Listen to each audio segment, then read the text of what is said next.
ನಾವು ಕರ್ನಾಟಕವನ್ನ ಈ ಕೋಮುವಾದಿಗಳಿಂದ, ಈ ದುಷ್ಟರಿಂದ ಬಿಡುಗಡೆ ಮಾಡಬೇಕು, ಒಂದು ಜಾತ್ಯತೀತ ಸರ್ಕಾರ ರಚನೆ ಆಗಬೇಕು ಅಂತ ಹೇಳಿ ಇಲ್ಲಿ ಬಂದಿರುವಂತ ನಾವೆಲ್ಲರೂ ಕೂಡ ಅದರ ವಿರುದ್ಧ ದೊಡ್ಡ ರೀತಿಯಲ್ಲಿ ರಾಜಕೀಯ ಆಂದೋಲನವನ್ನ ಮಾಡಿದ್ವಿ.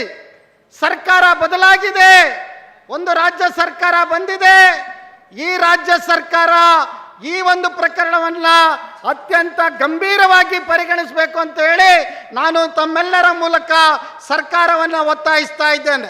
ಏನು ಈ ಒಂದು ಪ್ರಕರಣದಲ್ಲಿ ಪಾಪ ರೇವಣ್ಣ ಅವರು ತುಂಬಾ ಸಾರಿ ಅವರು ನಿಂಬೆಕಾಯಿ ಹಿಡ್ಕೊಂಡು ಹೋಗ್ತಾ ಇದ್ರು, ಆದ್ರೆ ಈ ನಿಂಬೆಕಾಯಿ ಈ ಸಾರಿ ಅವ್ರನ್ನ ಜೈಲಿಗೆ ಕಳಿಸಿದೆ ಅನ್ನೋದನ್ನ ನಾವು ಅರ್ಥ ಮಾಡ್ಕೊಳ್ಬೇಕಾಗತ್ತೆ. ಕಾನೂನಿನ ಮುಂದೆ ಈ ನಿಂಬೆಕಾಯಿಗಳು ಕೆಲಸ ಮಾಡೋದಿಲ್ಲ, ಆದ್ರೆ ಅದೇ ಕಾನೂನು ಸರಿಯಾದ ರೀತಿಯಲ್ಲಿ ಜನಪರವಾದಂತ ಕೆಲಸವನ್ನ ಮಾಡಬೇಕಾಗುತ್ತೆ.